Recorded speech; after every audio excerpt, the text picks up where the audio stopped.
my name is Aztec Psyche, and in today's video I will be covering crystals, mantras, mudras, and sound frequencies that open up your heart chakra.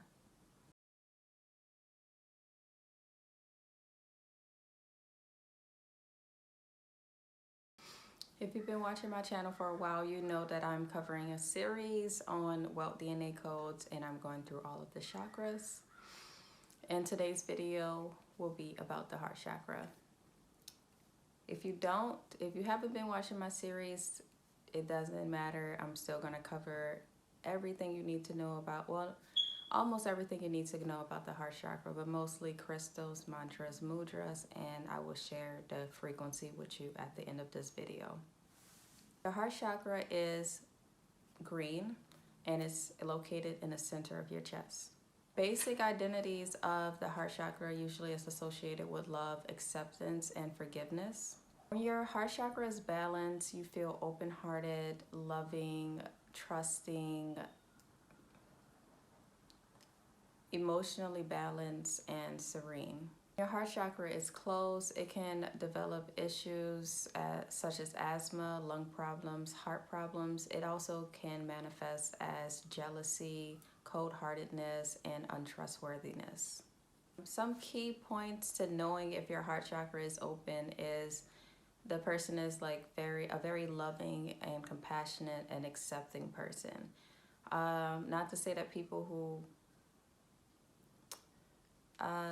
so typically a person who is less trustworthy may not have a balanced heart chakra opposed to a person who is more open and accepting to others. So now I'll go over some crystals that I like to use personally when working with and trying to awaken and expand or balance my heart chakra. This also is really good for unblocking your heart chakra. So the first crystal is emerald. I have 2 emerald stones here. The first stone is actually inside of a necklace. So let me get that out for you really quick so you can see it. Ah. Okay, so this is a tumbled emerald. This is my raw emerald. Show you guys.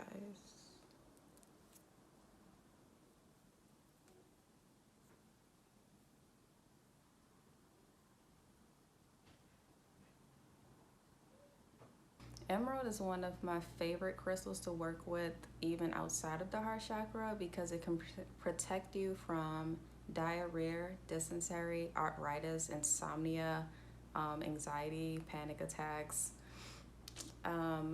hypertension, epilepsy, and so many more problems that occur. Emerald is also really good for healing heartbreaks and misfortunes that you might have been through. And it also is one of the greatest crystals to use when you are attracting unconditional love into your life. My absolute favorite mantra to use when working with emerald.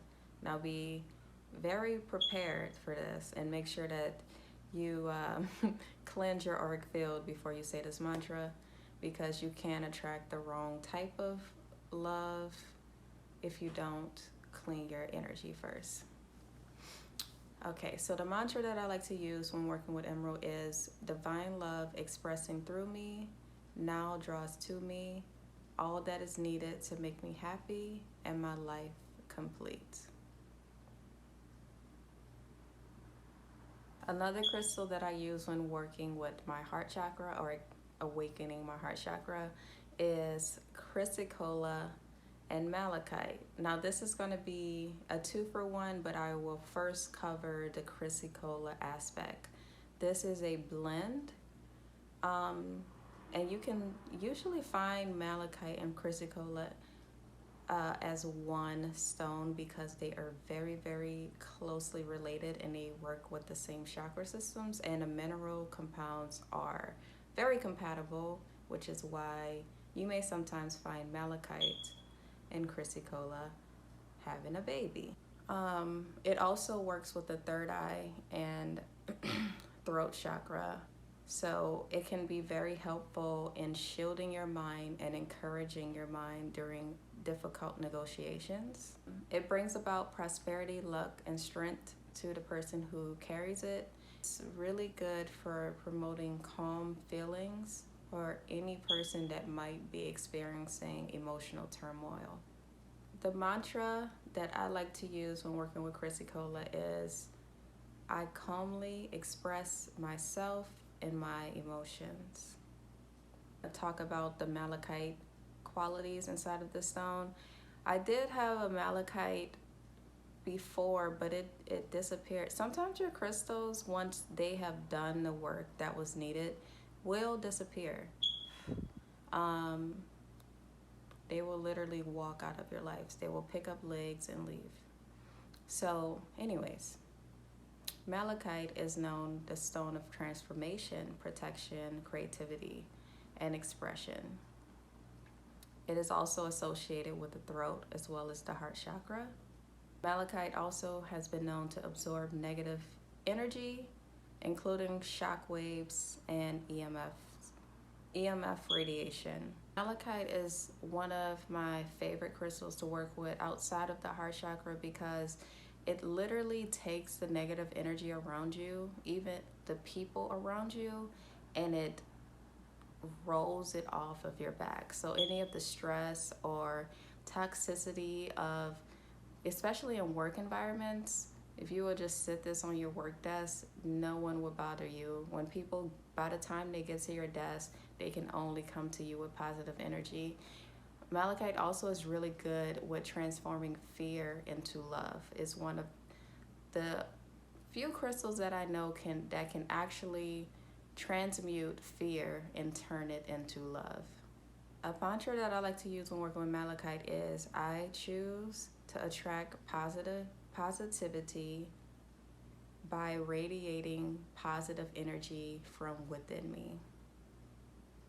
Another crystal that I like to use when working with the heart chakra is Nephrite Jade.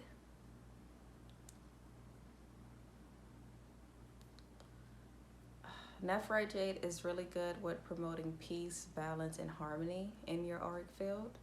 Nephrite Jade is also really good with balancing the male and female energies in your auric field and also helping any struggling relationships come to a resolve.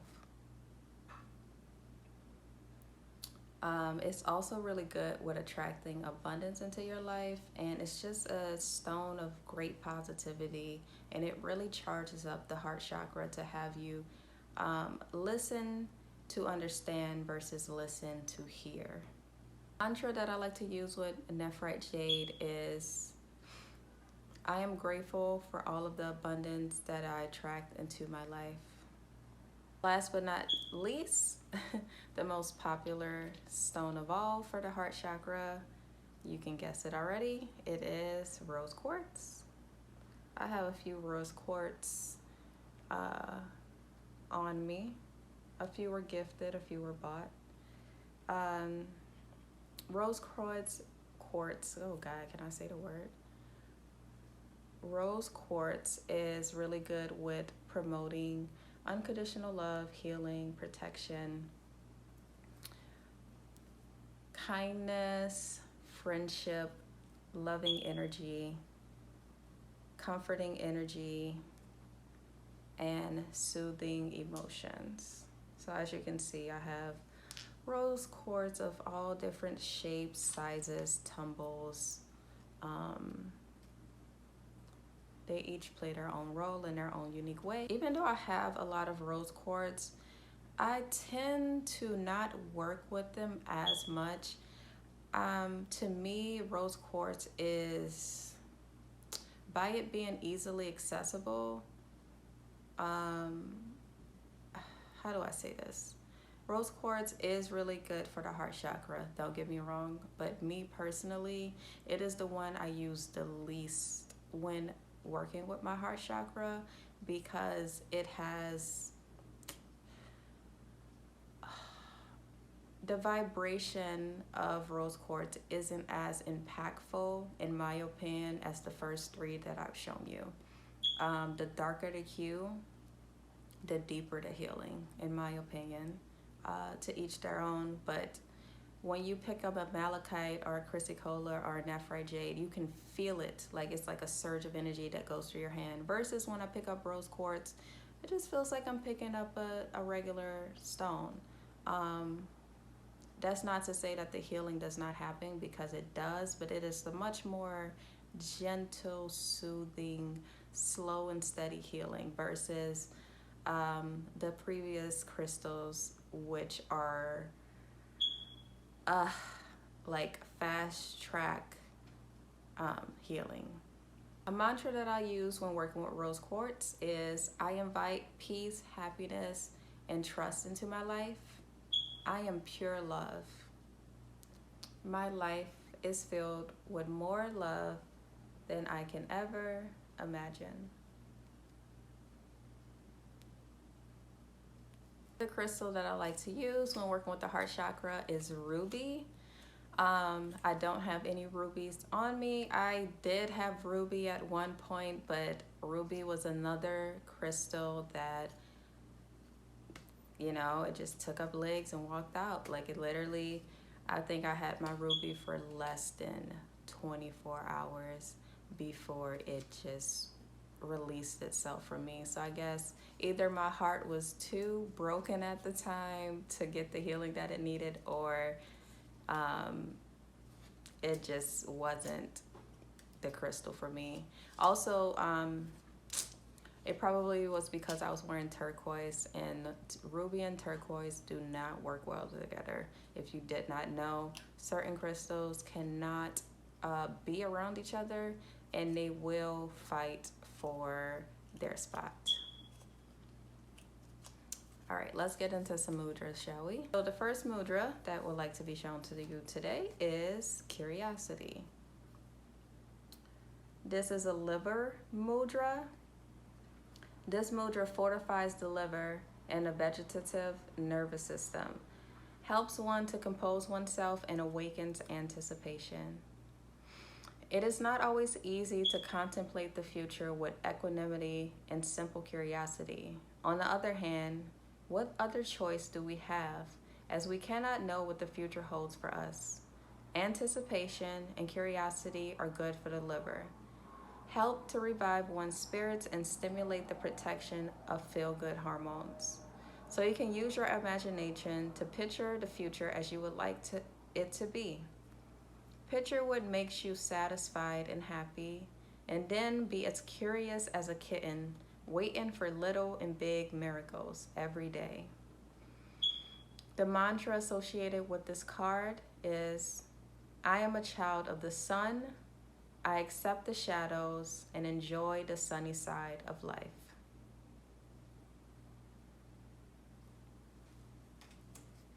The next mudra that I'll share with you is take a step back. The stomach mudra. This mudra fortifies the stomach and calms the nerves. All kinds of strife and annoyance represent stress for the stomach. They cost energy and wear one down. If anger is unavoidable, let it flow by drumming on a wall with your fists, and then practice this mudra. While you're keeping a mudra, breathe in slowly through your nose 10 times and breathe out loudly and forcefully through your mouth. After that, allow your breathing to become regular and more gentle. Imagine yourself wearing a captivating smile with which you calmly and coolly win over the world. The mantra associated with this mudra is, calmness and equanimity are a witness to my inner strength.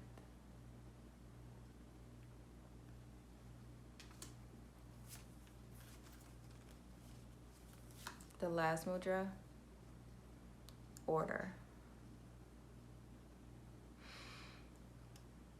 This mudra is dedicated to the goddess of all the worlds. This mudra has a settling, ordering effect on all levels.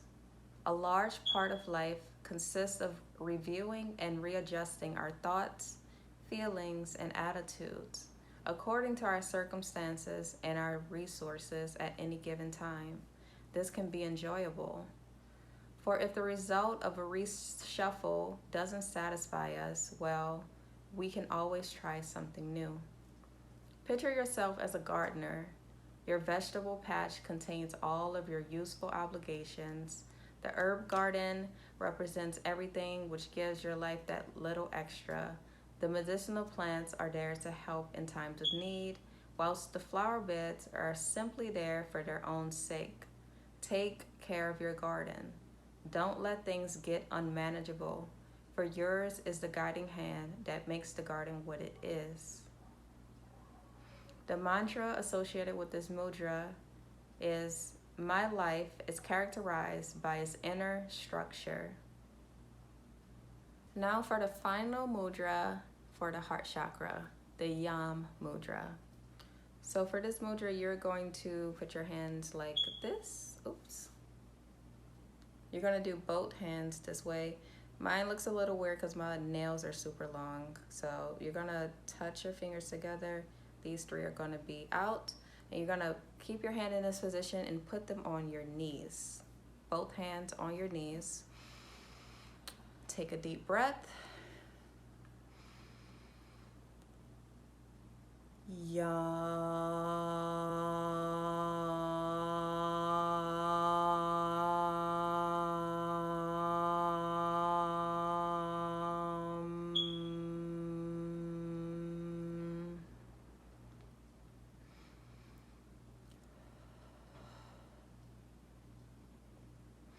You can do this as many times as you like. What I notice when I do this mudra is my entire heart space opens up. I breathe better. I feel the vibration go down my hands to my feet.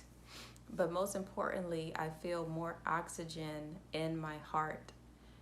Like literally feels like airflow is just coming in and out of my heart. So